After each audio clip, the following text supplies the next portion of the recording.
Well, good afternoon, friends, and it is early afternoon here in Montreal, Canada. I just relocated a 338J.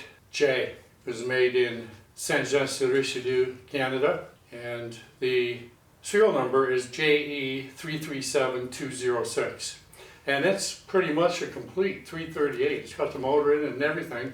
I may have oiled this, but this was one of the lost and found machines. So it may not have much more than oiling done to it, and I'm almost sure that it has not been run or tested since I recovered it from the faraway storage area in Prince Edward County in Ontario, Canada. Anyway, this is just a short video I'm not really going to do anything with this beauty, just to let you know that it's here. And there were a couple of people that were interested in 338s.